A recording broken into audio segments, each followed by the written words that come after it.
Hello,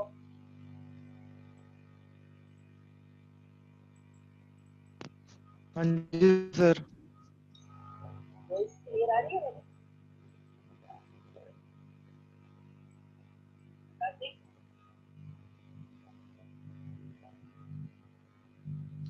हाँ जी sir, आ रही है। क्या आपकी आवाज क्लियर आती है?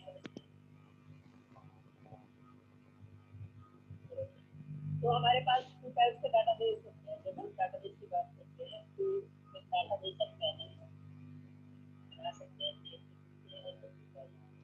मैन्युअल का एग्जाम्पल है कि जब पहले कंप्यूटर पे काम नहीं किया जाता था तो थ्रू रजिस्टर में कॉपी या जैसे भी कोई डॉक्यूमेंट बनाया जाता था डाटाबेस को मेंटेन करना। अगर हम 20 साल पहले की बात करते हैं तो अगर हम बैंक का एग्जाम्पल लेते हैं या किसी को भी तो वो हमारी एंट्री जो एक रजिस्टर में किया जाता है, उसके साथ में रजिस्टर होता था, करंट अकाउंट का अलग है, सेविंग अकाउंट का अलग है, ये पॉलिसी भारत की है उसका रजिस्टर अलग है। तो उसके थ्रू डाटा मेंटेन किया जाता है। यानी कि हर काम कोई भी जो पर्सन इसके काम कर रहा है तो वो उसको मैनेज करता था एक कंट्रोल करना।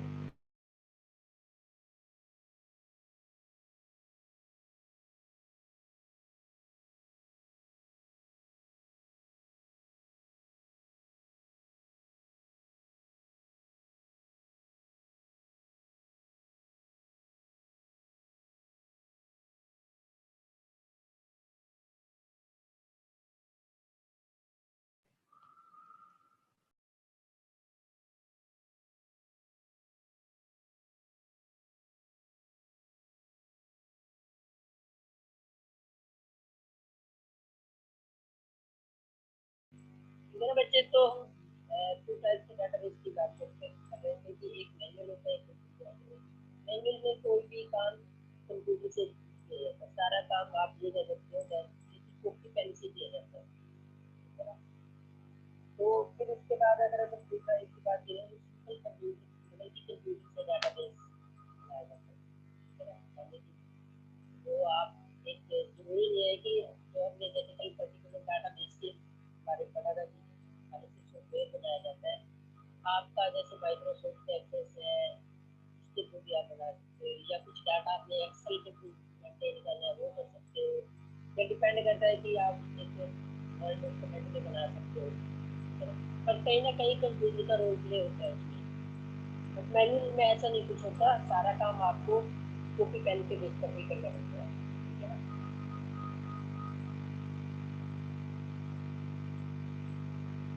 तो इसमें क्या होता है कि एक ये बहुत स्लो होता है, ठीक है ना। एक काम आप कंप्यूटर से कर रहे हो, एक काम आप मैनुअल पेन से कर रहे हो, या है ना।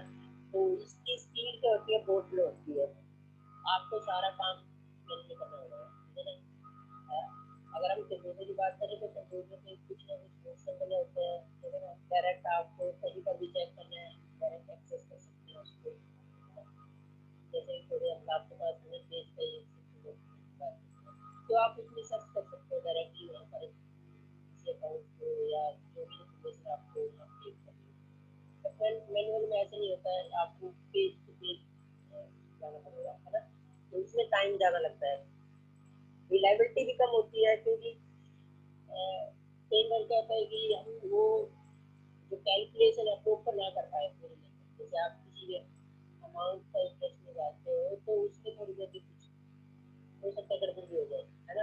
जरूरी नहीं कि आपकी कैलकुलेशन सही है। बट कंप्यूटराइज में ऐसा नहीं होता है, क्योंकि कंप्यूटर में तो एक अगर हम सॉफ्टवेयर की बात करें तो एक सॉफ्टवेयर बना दिया जाता है, उसमें इंस्ट्रक्शन दे दिए जाते हैं, ठीक है ना। क्या होता है इंस्ट्रक्शन में कि जो अगर आप वैल्यू ऐसे दोगे, एक जो हमने इनपुट दिया तो उसके बेस पर आउटपुट ऐसे ही आना चाहिए। वो बात अलग है कि आपने टू की जगह थ्री डाल दिया। अगर आपके इनपुट टू देने की आदत की डाले तब तो कैलकुलेशन जल्द हो सकती है, आउटपुट जल्द हो सकती है। बट अगर आपकी इनपुट सही है तो आउटपुट ऑटोमेटिकली सही आएगी, क्योंकि वहाँ प्रोग्रामिंग की हुई है, सॉफ्टवेयर को डेवलप किया हुआ है टेस्टिंग के लिए। मैनुअल में ऐसा नहीं हो सकता, मैनुअल में कई बार कैलकुलेशन गलती हो सकती है, तो उसमें रिलायबिलिटी कम हो जाती है। आप इसमें अगर अपडेट करते हो, डिलीट करते हो, तो भी आपकी क्या होता है, प्रोसेस कम स्लो होता है। इसमें क्या होता है, अपडेशन डिलीशन सारा कुछ फास्ट होता है। फॉर एग्जाम्पल आपने कोई अपडेट कर लिया, अगर हम एग्जाम्पल लेते हैं किसी अकाउंट का, तो आपके एक के पेज पर वो उसके बारे में इंफॉर्मेशन है, फिर आप किसी और पेज पे उसके बारे में लिखोगे कि उसके रिगार्ड में इतना अमाउंट का इंटरेस्ट मिला है, तो पॉलिसी लगी है, तो आपको सारी कैलकुलेशन करनी पड़ेगी। डिलीट करने पड़ेगा तो सारा रिपोर्ट डिलीट करना पड़ेगा, वेरीफाई करना पड़ेगा हर एक जगह पर कितनी इसकी एंट्री है। बट क्या होता है, जो कंप्यूटराइज होते हैं सॉफ्टवेयर का यूज किया जाता है, उसमें हम डायरेक्ट यूज कर सकते हैं, है ना। उसमें जैसे डिलीट करना होती है सॉफ्टवेयर में करेंगे, अपडेट कर सकते हो, तो ये सारे क्या है, सिर्फ एक कमांड से ही हो जाता है ना। बट उसमें तो आपको सारा काम मैनुअली करना पड़ेगा, तो उसमें बहुत ज़्यादा टाइम लग जाता है। तो जितना बड़ा आपका डाटा बेस होता जाएगा, वो क्या हो जाएगा, कॉम्प्लेक्स हो जाएगा। यानी कि जो मैनुअल डाटा बेस होता है वो कॉम्प्लेक्स होता है, और कंप्यूटराइज में तो कोई फर्क नहीं पड़ता, ये हमेशा सिंपल ही रहेगा, ठीक है। ये क्या रहेगा, हमेशा सिंपल रहेगा, क्योंकि हमने तो सिर्फ क्योंकि सॉफ्टवेयर का यूज करना है, तो चाहे उसमें एंट्री 100 है, चाहे 1000 है, 3000 है, कोई फर्क नहीं पड़ता। बट एक डाटाबेस अगर हम मैनुअली मेंटेन करते हैं, तो उसमें आपको इतनी ज़्यादा एंट्रीज होती जाएंगी, वो कॉम्प्लेक्स होती जाएंगी, है ना। तो इसमें तो हमेशा सिंपल है, आप एक कमांड दो, आपके एक कमांड के बेस पर ही आपको आउटपुट मिल जाएगा, है ना। आपको कहीं नंबर ऑफ पेजेस चेक भी करने, आपका क्या पॉलिसी चल रही है। फॉर एग्जाम्पल आप बैंक में जाते हो, जैसे आप क्या करते हो, अपने अकाउंट का नेम बताते हो, नंबर बता देते हैं, तो वो सारी इन्फॉर्मेशन हमें दे देता है, तब आपके पैसे अकाउंट को या नहीं, बट मैनुअल में ऐसा नहीं होता ना, वो आपको सारी चीजें कैलकुलेट करके देगा, ये हैंडल करता है। तो ये जो डिवाइस ज़्यादा इजी है, इसके साथ बताइए, इसको हैंडल करना इजी है ना। अच्छा, डाटा लॉस होने के चांसेस इसमें ज़्यादा होते हैं, है ना। फॉर एग्जाम्पल कोई भी कोड आ जाए, जैसे कुछ रिपोर्ट को कोड हो जाती है, या है ना, उसमें कुछ भी हो सकता है, जैसे हो जाती है कोई भी। अच्छा, इसमें क्या होता है, सारा काम ऑनलाइन है ना, तो हम सर्वर से कभी भी अपना डाटा एक्सेस कर सकते हैं, है ना। क्योंकि जो हमारा डाटा होता है वो एक सर्वर की हेल्प से स्टोर किया जाता है, एक्सेस किया जाता है ना। जैसे आप पंजाब एंड सिंध बैंक में जाते हो, तो वो जो आपका डाटा की इंफॉर्मेशन आपको प्रोवाइड करता है, वो उनके पास नहीं है, वो उसके पीसी पे नहीं है, वो सर्वर से एक्सेस होकर हमें बताता है। वो सर्वर से एक्सेस करेगा, फिर हमें बताएगा कि आपके अकाउंट के बारे में ये, है ना। या फॉर एग्जाम्पल आप पीयू का कोई आपका रिजल्ट चेक करते हो, तो आप उनका सर्वर यूज करते हैं, ना कि हमारे पीसी पे होता है, उनको एक वेब ब्राउजर के थ्रू एक्सेस किया है ना। तो इसमें डाटा लॉस होने के और डुप्लीकेट डुप्लीकेट भी डाटा इसमें नहीं होता। तो हम करेंगे कि हम डाटा को डुप्लीकेट की एंट्री कैसे उसको रोक सकते हैं, हम कैसे लगा सकते हैं हम, ठीक है ना। तो इसमें डुप्लीकेसी के भी चांस कम होते हैं, डुप्लीकेट आप एंट्री नहीं कर सकते।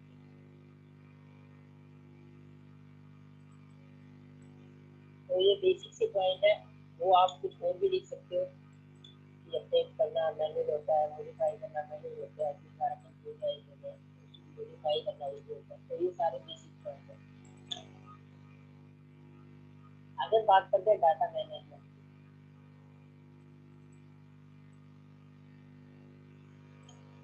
डाटा मैनेजमेंट में हम सिर्फ कंप्यूटराइज डाटाबेस की बात करेंगे, मैनुअल की बात नहीं करेंगे, है ना। तो इसमें हमारे पास जो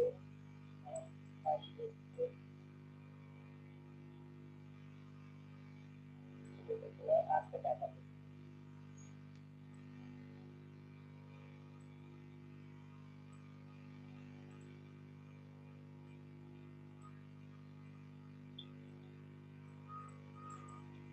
फाइल बेस से क्या होता है, ये सब कंप्यूटराइज है दोनों, बट इनको मेंटेन करने का भी अलग अलग है, ठीक है ना।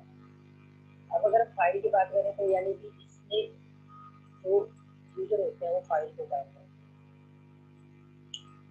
यूजर किसको काम करते हैं, फाइल। हर एक यूजर अलग अलग फाइल बनाता है। फॉर एग्जाम्पल आप स्टूडेंट हो, तो अगर आपके लिए डिपार्टमेंट में रिकॉर्ड रखा जाएगा, एक फाइल बनाया जाएगा, अकाउंट्स वाला जो रिकॉर्ड रखेगा वो एक फाइल बनाया होएगा, तो प्राइस ऑफ फाइलें अलग अलग है ना। यानी कि डाटा सेंट्रलाइज मैनेज नहीं किया जाएगा, है ना, कंप्यूटराइज होएगा, बट ये क्या होगा, अलग अलग फाइलों का अलग अलग रोल होगा, ठीक है ना, डिपार्टमेंट के लिए अलग और आपके अकाउंट्स के लिए अलग, है ना। तो है ये कंप्यूटराइज। इसके कुछ बेसिक पॉइंट्स हैं जो पहले हम इसी के बारे में करते हैं, फाइल मैनेजमेंट के बारे में। पहला पॉइंट है, इसमें क्या होता है, ग्रुप को फाइल बनती है, यानी कि जब हम डिपार्टमेंट की बात करते हैं तो उसमें यही यूनिवर्सिटी कह सकते हो, यूनिवर्सिटी कह सकते हो, तो हर एक पर्सन का रिकॉर्ड अलग अलग पेज जाएगा, अलग अलग फाइल, जैसे आपकी डिपार्टमेंट की अलग फाइल होगी, अकाउंट्स की अलग होगी, जो एक एडमिशन प्रोसेस होता है उसकी फाइल अलग होगी, है ना। यानी कि हमारे पास किसी यूजर का रिकॉर्ड को मेंटेन करने के लिए हमारे पास नंबर ऑफ फाइल, तो ग्रुप ऑफ फाइल को इसमें मेंटेन करना पड़ता है, ठीक है ना। हर एक फाइल का काम करते हैं इंडिपेंडेंट, हर एक फाइल का काम क्या होता है, इंडिपेंडेंट फाइल होती है सभी। एक फाइल के पास दूसरे फाइल से कोई रिलेशन जनरेट नहीं कर सकता है ना, फाइल रिलेट करनी है या कोई सॉफ्टवेयर। अगर आपने इनके बीच में रिलेशन क्रिएट करना है तो आपको फिर मैन्युअली काम करना पड़ेगा, ठीक है ना। इसलिए हर एक फाइल का क्या बोलते हैं, फ्लैग फाइल, ठीक है ना। तो इसमें मैंने जो एग्जाम्पल दिया, अलग अलग फाइलें अलग अलग रिपोर्ट करने के लिए, हर एक फाइल को डिजाइन करने के लिए किसी न किसी लैंग्वेज का यूज किया जाता है, फॉर एग्जाम्पल एक लैंग्वेज है, इसमें कंप्यूटर की प्रोग्रामिंग लैंग्वेज है जिनमें हम अलग अलग फाइल वर्क कर सकते हैं, ठीक है ना। कंडीशन करा, बच्चे अपना कैमरा ऑफ करो आप।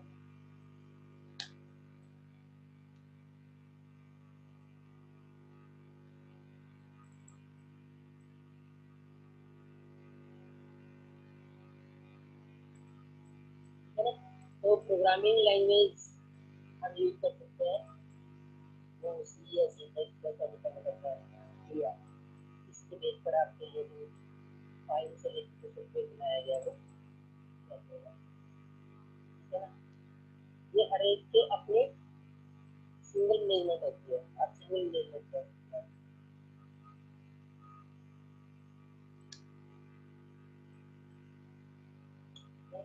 सिंगल मैनेजमेंट होता है, यानी कि आप अलग अलग फाइलों को अलग अलग मेंटेन करोगे, हर एक पर्सन की अपनी रिस्पॉन्सिबिलिटी होगी, अकाउंट्स वाले की अपनी और फिर दूसरे पर्सन की अपनी, सेंट्रलाइज नहीं होता है। तो ये इसके कुछ बेसिक पॉइंट है। तो इसमें भी क्या है, अगर हम फाइल बेस पे काम करते हैं तो हमारे पास बहुत प्रॉब्लम आ जाती है,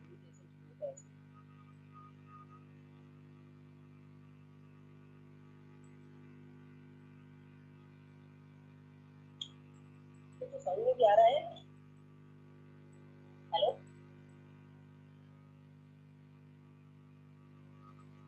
हाँ जी सर, आ गया सर समझ। ये कोशिश करो ना, दोनों अच्छे समझ में आ रहा है।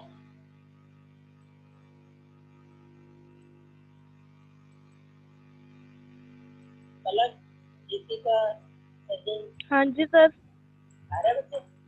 हाँ जी। कल मैं पूछूंगा तो कल नेक्स्ट लेक्चर होगा, समझिए ना। तो प्रॉब्लम है, आप पूछ सकते हो, पीसी तो सभी के पास होगा ना, कंप्यूटर है सभी के पास, ये लैपटॉप।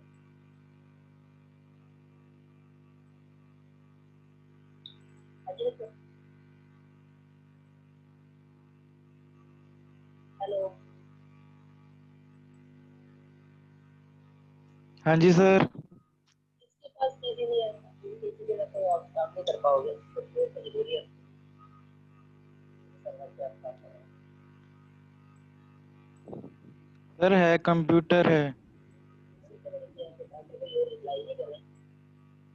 एचडीसी का कंप्यूटर है आपके पास, लैपटॉप शिवम, नहीं सर। कंप्यूटर या लैपटॉप कुछ नहीं हो गया, नहीं।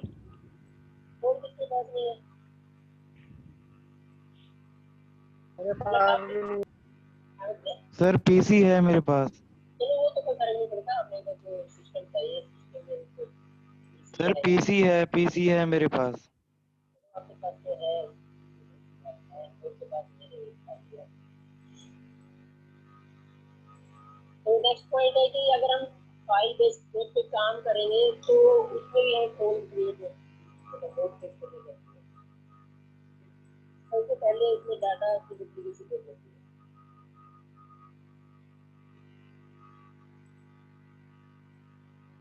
डाटा रेजिडेंसी बोलते हैं उसको, यानी कि एक डाटा बार बार आप एंटर कराते हो। रेजिडेंसी का मतलब है कि कोई वैल्यू डुप्लीकेट है, उसको बार बार एंटर करा रहे हैं।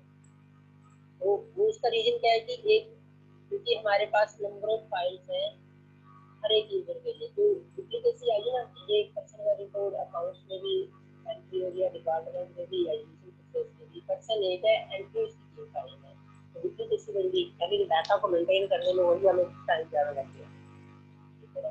तो ये इसकी सबसे बड़ी प्रॉब्लम है कि आपका डाटा मतलब कि कॉम्प्लेक्स होता जाता है, इसमें भी जब आपका डाटा जो बोले में वो डाल हो जाएगा, क्योंकि नंबर ऑफ एंट्री हर एक पर्सन की 3 फाइल है, तो हर एक पर्सन की 3 फाइल है, एंट्री होगी 4 है तो 4 हो गई। डाटा इंकन्सिस्टेंसी,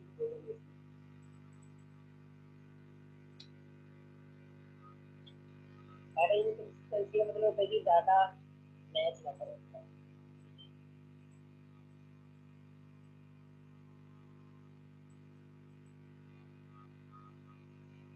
यानी कि आपने जो डाटा अलग अलग फाइलों में मेंटेन किया है तो उसमें मैच करने में बड़ी प्रॉब्लम आती है। मान लो एक एंट्री छूट जाए तो हम वेरीफाई कर ही नहीं पाएंगे कि किसी का रिकॉर्ड है, ठीक है ना।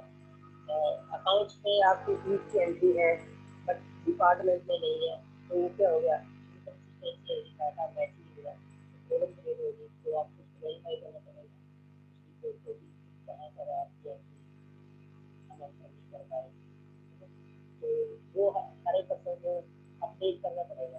तो मतलब एक फाइल में अपडेट होगी तो दूसरे में भी होना चाहिए, तीसरे में भी होना चाहिए, तभी डाटा मैच कर पाएंगे ना। डाटा आइसोलेशन होता है बच्चे के लिए, इसकी प्रॉब्लम है। डाटा आइसोलेशन का मतलब है कि आपकी नंबर ऑफ फाइल है, डाटा स्कैटर मोड में है, अलग अलग है, ठीक है ना। नंबर ऑफ फाइल में मेंटेन किया गया है, सेंट्रल लेवल फाइल है, ठीक है ना। जो ही क्लिक से एक पर्सन का रिकॉर्ड को रिट्रीव कर पाए, उसको रीड कर पाए, ठीक है ना।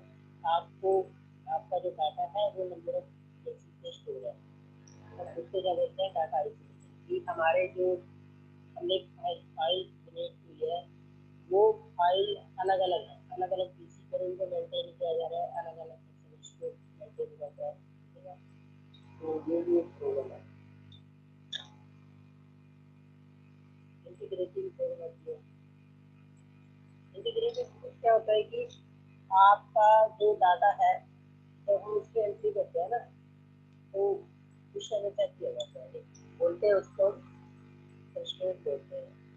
यानी कि अगर आपने कंस्ट्रेंट लगा रखा है, क्या होता है कि जो हमारा, हम डाटा बेस की बात करेंगे ना इसके, तो इससे ये होता है कि हम इंटीग्रिटी कंस्ट्रेंट लगा सकते हैं। अगर आपका डाटा एक से ज्यादा टेबल के अंदर है तो उसमें क्या होता है, एक रिलेशन जनरेट कर देते हैं, उसको हम बोलते हैं इंटीग्रिटी, है ना। यानी कि जब आपका डाटा टेबल ए में एंटर होगा तो वो बी में भी वेरीफाई होगा। मान लो आपकी सैलरी 2 टेबल में एंटर होती है, ठीक है, एक अकाउंट्स वाले में और एक डिपार्टमेंट में भी ऐसा कोई रूल है आपका, अगर आपकी एंट्री करती है। अगर अकाउंट्स वाले में आपकी एंट्री 50,000 है वहाँ पर हो गया। तो डिपार्टमेंट वाले में आप किसी ज़्यादा प्रोग्राम को कम कराते हो तो उसमें आ रहा है, बट इसमें ऐसा कुछ नहीं है क्योंकि हर एक फाइल इंडिपेंडेंट है। जब एक फाइल में एंट्री हुई तो दूसरे फाइल वाले को पता नहीं चलता कि मैं एंट्री की है ना। तो ये भी एक प्रॉब्लम है इसकी, कंकरेंट एक्सेस की प्रॉब्लम आती है।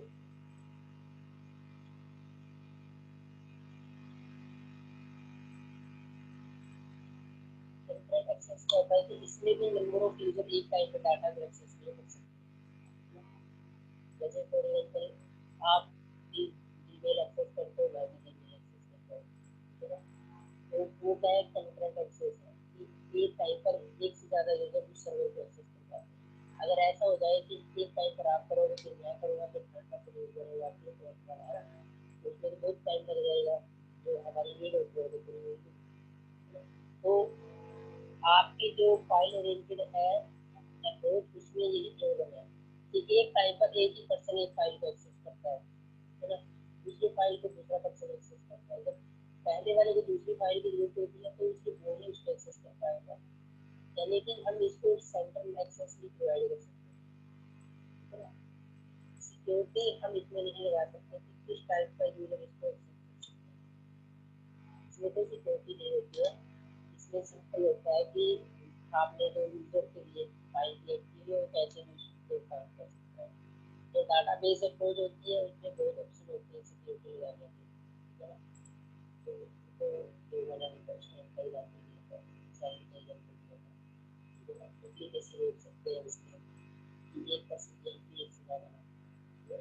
जैसे आप अपना रिपोर्ट बनाओगे तो रोल नंबर 1 की एंट्री एक ही बार होगी, तो उसके लिए हम क्या यूज करेंगे, कुछ नहीं लगाएंगे उसके बाद। इसलिए हम ऐसी कोई सिक्योरिटी लगा नहीं सकते, ये डायरेक्ट होता है सिंपल एंट्री होती है इसमें। तो ये इसकी प्रॉब्लम है, इनको कहाँ रिमूव कर दिया गया। तो आज का फ्रंट में अप्रोच यूज की जाती है डाटा बेस अप्रोच। तो ये वाली जो प्रॉब्लम है हमारी फाइल बेस्ड अप्रोच में वो इसमें रिमूव कर दी हुई है।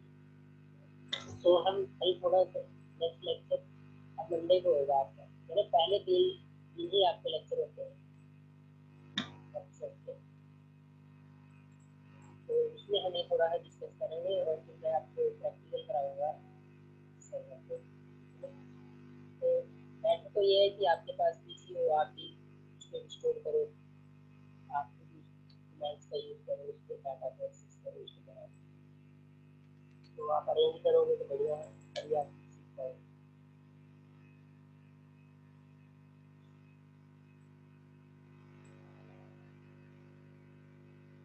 किसी को भी प्रॉब्लम हो तो